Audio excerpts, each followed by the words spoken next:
DesignerLogic has a client portal where a client can log in and view different aspects of the project that you decide to publish.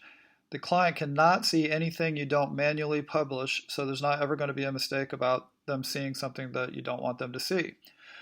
There's an easy way to check exactly what they can see though, and if you go into the client portal from your project dashboard, and you see your designer view page of the client portal. Here you can see all the things that have been published to the client portal. You can see the items that are on the client portal. If you click calendar, you can see any appointments that you've published to the client's calendar in the client portal.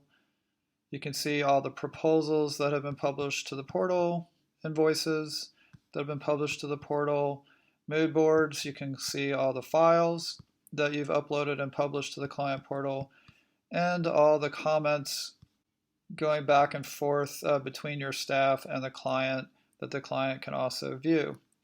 Now, this will give you a pretty good picture of everything that the client can see, and what's not shown they cannot see. For example, in the items list here, it defaults to showing what is published so the client can see it, but you can easily change that and check not published.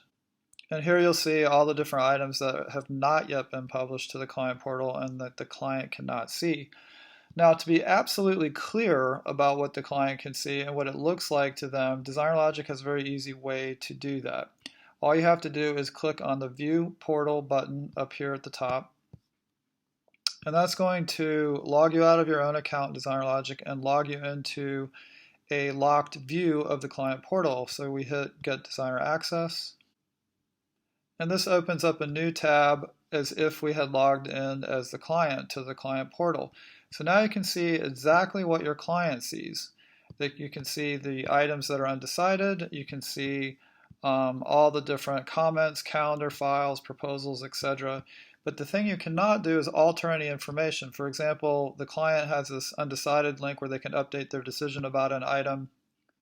And here they can normally click approve, undecided, or decline and make a comment about that item.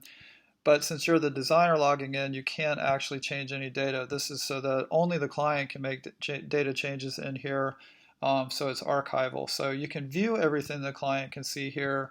You can click around, you can see all the proposals, but you can't actually change anything because you only want the client to be able to do that. So if you open a proposal, for example, we can see all the items on the proposal, and if you try to change that by clicking on that link, you can see that you can't really change that. You can just see what the client would see when they change it.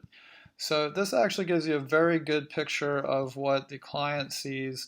It gives you an exact picture actually of what the client sees. And if we close that tab and we go back to our own page and we refresh it, we go right back to our own client portal view, the designer view, which is where we can control what the client sees and what they don't by publishing or unpublishing different things. Now, we have a number of different videos on how to do those things individually based on the module that you're working in.